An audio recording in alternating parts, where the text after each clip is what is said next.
Hello again, everyone, and welcome to The Crusher. I'm your host, Josh Brewster, and I'm joined with my regular fabulous guest, Susan Olsen. Susan, how you doing today? Good, thank you. How are you? I'm okay. So, Susan, I thought of you when I heard about this topic that I'm going to start off with today, because I think you're the perfect person to ask. I hear people talking about who is Taylor Swift going to endorse in the upcoming election. And I said to myself, Self, when Susan and I were young, did anybody ask who Arnold Horshack was going to endorse in the upcoming election, or Debbie Gibson, or Andy Gibb, or Cindy Brady? Did anybody even think about these kind of things? No, but they should have. They shouldn't. Yeah, my opinion was the only one, though, that would have counted. Because I would have done my research. No, I wasn't. It's funny. I can see that there were political inklings back then when I was a kid, but as a young adult, I didn't know what was going on. I think we live in such a monkey see, monkey do society, and it's just full of monkey do. And these monkeys that are also known as celebritards are looked to for guidance, no matter how stupid they may be. Now, I don't think Taylor Swift is stupid at all. No. In fact, I like her. I'm not a pop music fan. But when I heard that she was re-recording all of her catalog so that she could own it, it's like, God bless her. She's a good businesswoman, smart. Endorsement, or who would care what Freddie Boom Boom Washington was going to say, Carter or Reagan, or I'm sorry, but I would. I do tend to when I like somebody's work, I give them credit for having gifts in other areas that they may not.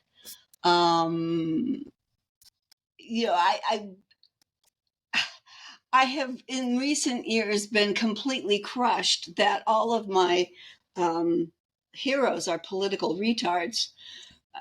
So I have new rock stars now, like the frontline doctors and college. So, but it does fascinate me because, Mr. Carter, Carter or Reagan, Mr. Carter, who's it going to be? So I don't know. But that was a character too. I'm like I say, I'm going to give Taylor a little credit because I think she is smarter than the average bear. But she does obviously have Trump derangement syndrome, which I concluded removes at least 50%, at 50 points on your IQ. The minute you contract it. Most of this town has it. Yes. So. Well, that's why this town functions the way it does. Or doesn't function. Well, exactly. And can you imagine an earthquake? So I wanted to talk to you about a recent study. To say hello to you. Oh, hello. She loves her Uncle Josh. Which cat is that? Bellatrix. Your cats always make celebrity guest appearances. Who is the cat endorsing in the upcoming election? Who is Bellatrix endorsing? Well, she really likes Vivek. But she understands that he stopped his campaign, so she is going to go with the Orange Man. Got it. But yeah, she was heartbroken when Vivek dropped out. No, I see. Well, all right. Well, listen, I think Vivek ends up in the cabinet somewhere. All right. Better. If they win, I'd like to see RFK Jr. end up, well, maybe getting his old job back that he never should have been fired from. Yeah, it's interesting. Well, which job is that?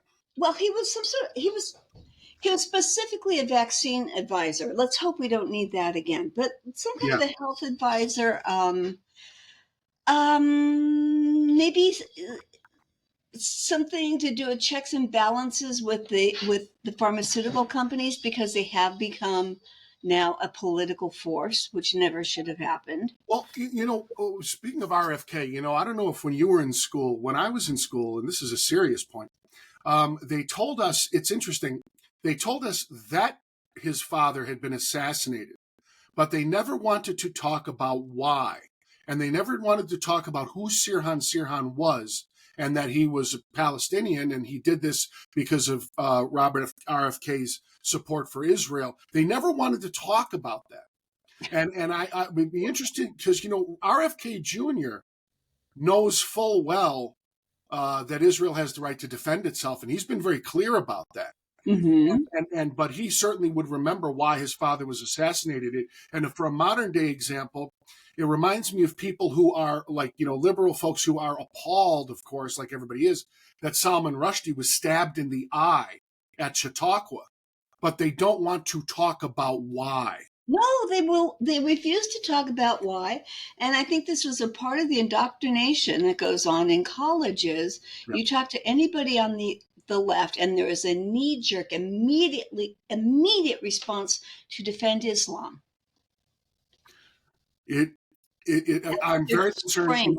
I'm concerned for the future. You have a kid. I have kids who are in college and late in high school now, and I'm really concerned because I think that the propaganda, the Arab propaganda, has been bought hook, line, and sinker in the schools, and it's very bad. Well, and it's not like they were hiding it. Right. Yeah. It's kind of like way back a million years ago when you were substitute hosting for Jamie Glassoff, and I was saying that the West is behaving like a battered woman towards Islam. We didn't really mean it. Well, he just says those things, and he was grumpy. He didn't have his dinner.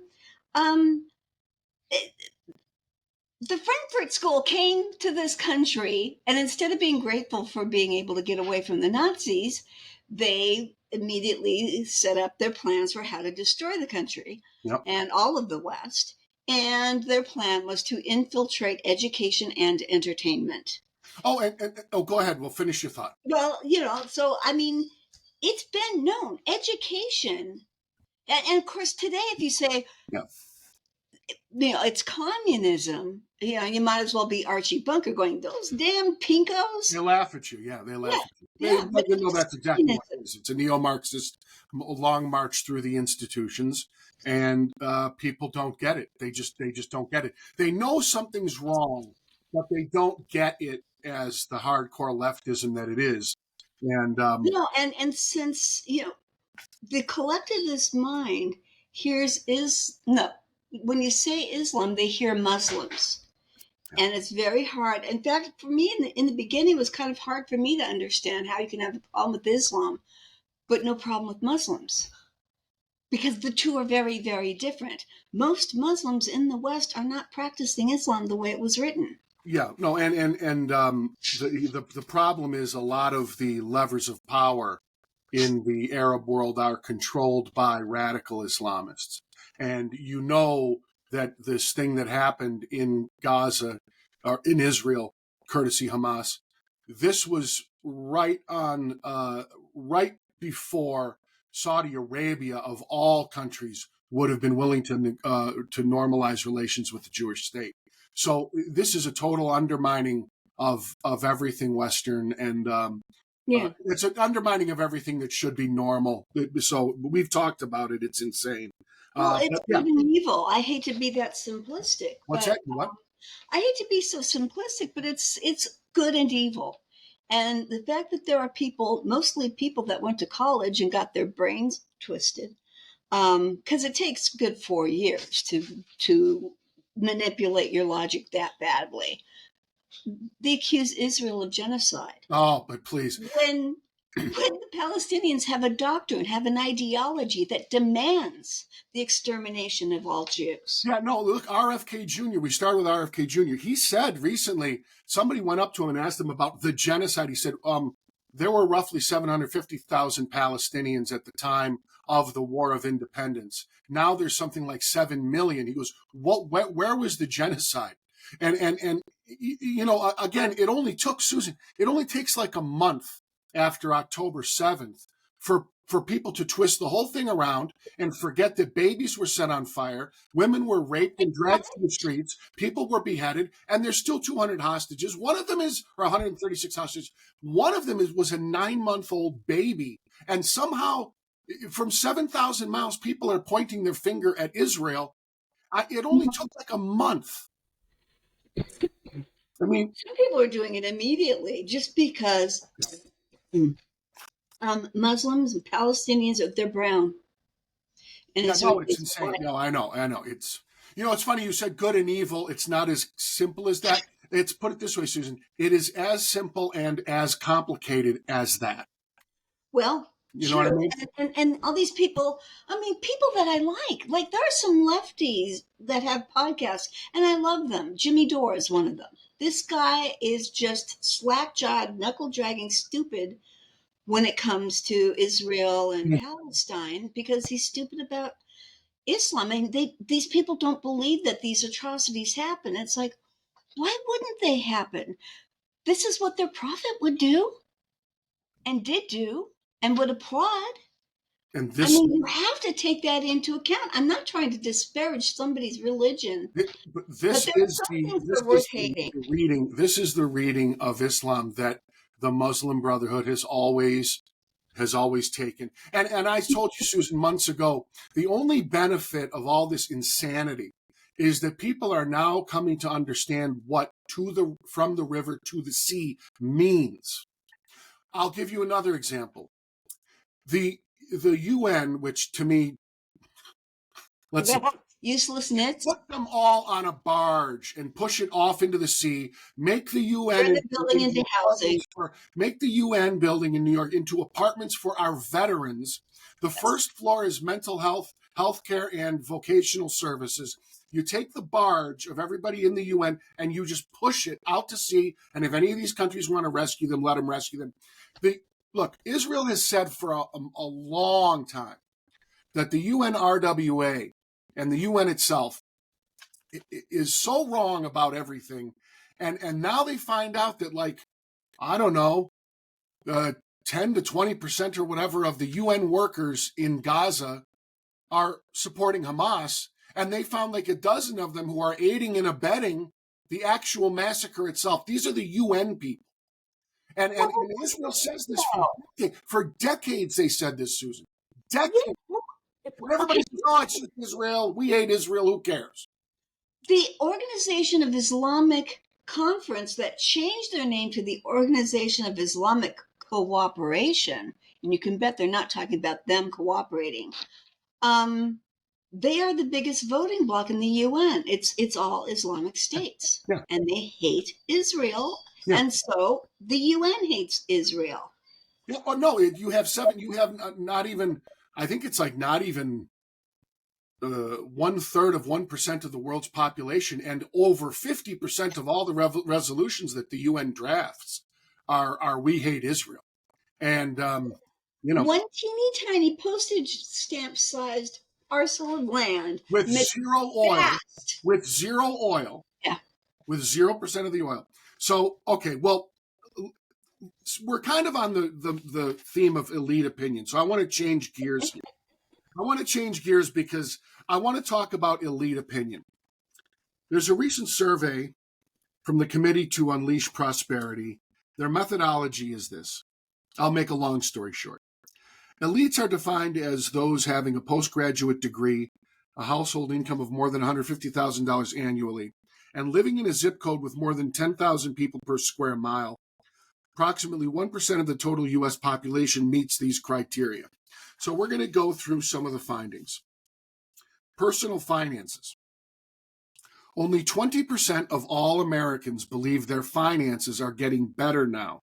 But among the elite, that number more than triples to 74% who say they are better off. And amongst Ivy League school graduates, 88% say they're better off. Well, they may be. I mean, we have 500 new billionaires thanks to Big Pharma committing mass murder. Have you been to the grocery store? Yeah. Everything is 10, 20, 30, 40, 50% higher than it was when Bidenomics kicked in. So the elites say they're better off, Susan. Well, the elites probably don't do their own grocery shopping. The elites probably, it's so weird to me because, you know, I like to believe that when people are wealthy, it's because they were smart, it's because they worked hard, and yet I know some of the dumbest people on the planet are super rich, and it's Yeah. I don't get that, but Well, they hire people to do their thinking for them, I let's guess. move on. Individual freedom. Elites are 3 times more likely to say that there is too much individual freedom. I'm going to go through this. Not for them, but for the peons. They shouldn't have all that. Ivy League graduates, too much freedom, 55%. Elite 1%ers, too much freedom, 47%. But voters in general, 16%.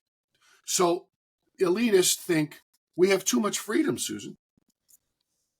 And yet I don't think that they feel like they have too much freedom, although No. some seem to really want the government to do their thinking for them. Yep.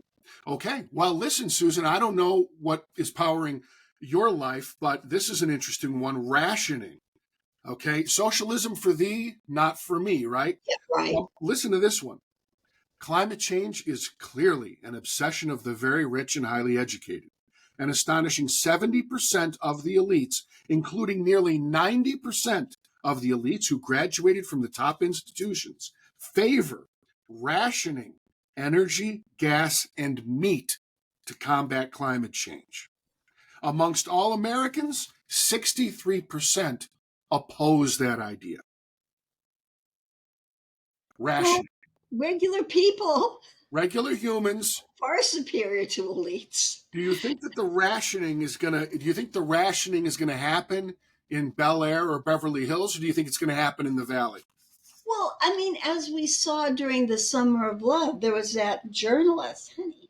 There was that journalist that was like, "You go, yay, BLM and Antifa, and right on, right on." Then they came to his neighborhood and he freaked out. And he was so obvious about it with no embarrassment. It's like, no, they're in my neighborhood now. Oh my gosh. It's like, the leaders who create wars. Well, they don't, their kids aren't fighting in them. It used to be that our presidents, our kings and queens, they went on the battlefield. They should now. President Biden's approval rating among voters was in the low 40s, which, by the way, I now can't believe there was it's in the low that many 30s. people that Oh, but approved. listen to this. His performance amongst the elites gets an 84% approval rating. Yeah, because he's done things to help make them richer. And yet all these people, they don't realize, it's like if you worked at a corporation and the corporate elites, the people running the company were really corrupt, and the main guy running the company wanted to propose, pay cuts and all these horrible things, and there was another guy that wanted to give part ownership to the workers and make things a lot better. Can you imagine the employees of that corporation all being brainwashed into thinking that the executives in the corporation were the good guys? But that's what's happening in this country. Well, And here's another one. they've been brainwashed into thinking that Trump is bad, that he serves rich people. Well, yeah, and by the way, one thing that we should touch on, I'll suggest this again. With regard to what people don't really get about like the neo-Marxist march through the institutions, this whole thing with Trump being put on trial for this and this and this and this. Susan, when we were growing up, we were taught about how the Soviet Union did its business, how they ran kangaroo courts, how you were guilty and then you were charged with a crime. Now, you don't have to vote for Trump, but if you don't see that they don't want to beat him at the ballot box, they want to put him in jail. If you don't see the Sovietsky aspect of this, there's something seriously wrong with you, to me. And yet they're the ones saying that Trump is the one who's going to be a dictator. Where were these people during the 4 years that Trump was president? Were there any? I know, but Susan, here's a question: if it's the end of democracy, if you want democracy, go beat him at the ballot box. The end of democracy is holding a kangaroo court and putting a man on trial. Now, our citizens in gulags for expressing a different opinion, which is all many of the people on January 6th, that's all they were doing. They were simply there. My best friend was at the rally, and she smelled a rat. She said to her friends, let's not go near the Capitol. I think this is a setup. We're going to regret going there if we do. And so she didn't. And within a week, the FBI was still at her door because she had been at the rally. They're looking over people's bank accounts to see if they made any MAGA contributions. This is Soviet stuff. I became a fan of Matt Taibbi, who used to be the Yeah. editor. By the way, another liberal guy who, as Yeah. soon as he speaks the truth, he becomes a right wing kook. Yeah. Michael Schellenberger tells you that he writes San Francisco. The homelessness, there's nothing you're doing with homelessness that is working. All you liberals are crazy. And he's a liberal, and he says, you're all crazy. None of this is working. Now he's a right-wing kook. Yeah. Everybody's a right-wing kook. RFK Jr. I mean, he's a Kennedy, and he's a right-wing kook now. He's a right-wing kook. Here, let me move on to some more right-wing kookism. Listen to this one. Now, of course, when the pandemic hit, and people saw into their kids' classrooms because the kids are home for God knows what reason, they saw what was being taught. So God forbid people show up at the school board meeting. Now, of course, they're deplorables and right-wing kooks, and they are, I think Biden considers them terrorists or whatever. Well, Listen to this. Domestic terrorists. Yeah, for showing up at a school board meeting, even though they're government and schools. Obama passed that law that you government schools are public. There are schools. Terrorists. Yeah. There are schools. You're not allowed to kid whatever. 2/3, 67% of the elites would prefer a candidate who said teachers and other educated professionals decide curriculum. Only 38% of the voting public shares that view. You want to talk about an elitist opinion? The idea that I should have nothing to say. You have some teacher wants to teach my kid from the river to the sea, or that 11-year-olds should get puberty blockers, and I'm illiberal. I'm a nutcake. I thank God every day that my son is an adult now. Yeah. Because I would have had an aneurysm by now, or I would have gone Unabomber without the explosives. I would have put my son in the car, in the Ozarks. We'd be in the mountains, living off the land. No, I do not want him in the system. No, so let me just finish. I'll finish on this topic with this one. Here we go. Now, of course, this is the new one that I'm frightened of people going along with this. Banning cars and household appliances. Gas stoves, gas-powered cars, banning non-essential air travel, SUVs, and air conditioning. 68, 66, 70%, 81%, 80% of Ivy League graduates think all that stuff should be banned. 53, 58, 55, 72, and 69% of the elite 1% think all those things should be banned. Normal human beings, somewhere between 13% and 25%. Gas stoves, air conditioning. I don't suppose any of these elites I don't suppose any of these elites plan on living without air conditioning. No, you're going to live without air conditioning, Susan. Yeah. You know what? Also, you know what I love about all this? I was looking at Alex Epstein's books. I don't know if you've ever heard of him. He does the stuff about fossil fuels. Do you understand that all the backups for solar and wind, which are inefficient, all the backups are fossil fuels? When the sun doesn't shine, the backup is fossil fuels. Mm-hmm. The road you drive on. Generators for electricity. The road you drive on is asphalt. It's made from fossil fuels. There is all of your viewers, listeners, you need to watch something, and believe it or not, it was co-produced by Michael Moore. It's a documentary called Planet of the Humans. Uh-huh. And it starts out with somebody very much like me, starry-eyed, going, yes, let's go green. Let's be good to the planet. And they go through every single alternative resource and show how it's so much dirtier. Or it depends on fossil fuels. The And this wind, is Michael Moore. yeah. being Well, I'll have to. What's it called? Planet of the Humans, and it's really good. You know what I'm worried about, Susan, is I'm going to be about 50 years into the grave by the time that people wake up to the reality that you need fossil fuels. The reason we can afford to live is fossil fuels. If you want Vladimir Putin to sell the world natural gas, go right ahead. To me, it should be the United States doing it. And by the way, if you notice, Canada, which is we could do a whole other show, there's not a drop, not one drop of oil that they don't pump. They are all about the oil. And we're on the same continent and we sit here like we shouldn't be drilling. What? Well, What? I mean, I've always been in favor of getting away from our dependence, especially on insane countries, Yeah. for oil. I don't, come on. I'm an animal welfare advocate. I love the planet. I'm a tree hugger. But you look at this, what they want to do, and to me, it's so obvious. The grid can't handle it. Right after Gavin Gruesome said that he was going to ban fuel burning cars, like a day later, he had to tell everybody, "Oh, don't charge your electric vehicles because all the air conditioning, we really can't handle it." Our grid can't handle all this electric stuff, And as soon and as they the crisis, know it. But as soon as, that's it. as soon as the crisis hits, Gavin Gruesome says, turn the nuke back on or turn the fossil fuels back on.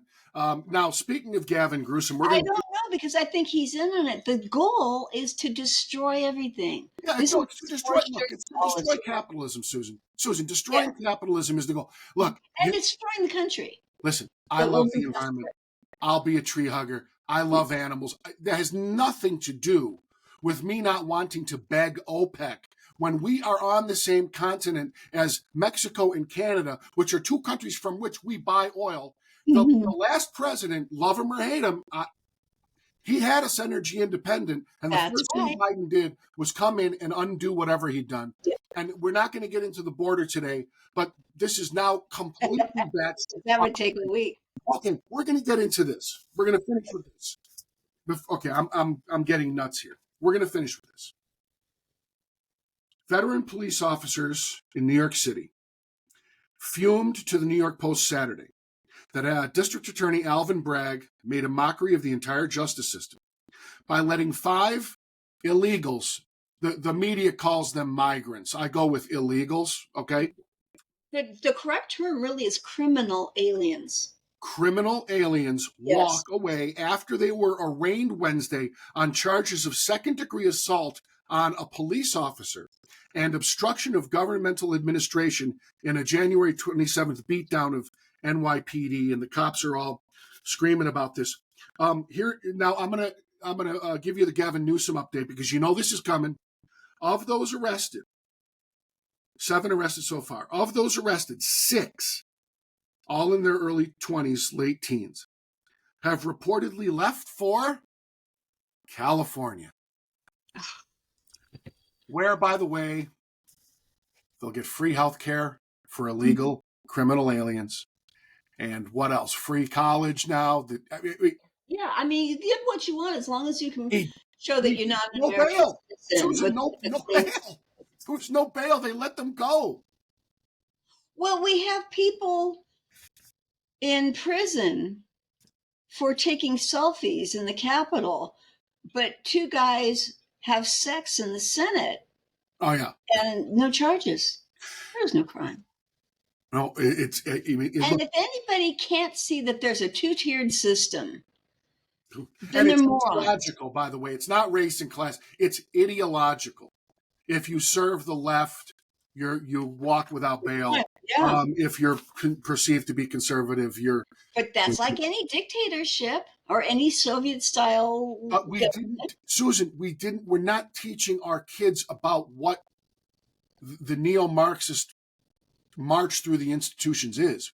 We're not teaching this. No, we're not. And they all kind of know Hitler bad, just Hitler like bad. Olsen bad. But okay, so the Nazis are bad. We don't want that. Well, it's going on. It's just they're called Palestinians, and like they know that's bad. Do they know how many people were killed by communism? No. No clue. No clue at all. Ask any lefty how many black unarmed people are killed by white policemen every year. Almost none. Well, they'll say they think it's about 10,000. It's almost none. By the way, it's almost 10. None. They hate Heather McDonald. You know Heather McDonald? Heather McDonald wrote The War on Cops. And she's really good. But no, she if you put out the statistics of who's killed by the cops, this is all a farce. But look, they want to tear down the country. Yeah. They want kids to think that America is this awful racist place. And they want to celebrate Martin Luther King. In the history of the world that ever fought a war against slavery, and many white people died in it. They will not accept the idea of color blindness on the same day that they're celebrating the life of Dr. Martin Luther King. They want equity, which is Marxism. They don't want equality on the same day that they're celebrating the life of Dr. Martin Luther King. So you're rejecting everything that Martin Luther King stood for, which was an assertion of our natural rights being given to everyone. And you celebrate his life while you say, fuck you to his message. Exactly. And of course, who is doing this the most? Who is so obsessed about skin color? The people who are only skin deep, which would be the elites, Hollywood, all these expletive deleteds who would rather virtue signal than actually do something. And I will finish with that. Susan Olsen, I love you. I love always you an awesome guest, and you make the show great. That's your Uncle Josh. All right, I'm coming up there to see those kitties, okay? Hey, that would be great. Knock on your door. Yeah. Don't call the cops. Feel a hairless cat. Don't call the cops. I'm coming to knock on your door. Thank you, Susan. Thank you. Always a pleasure.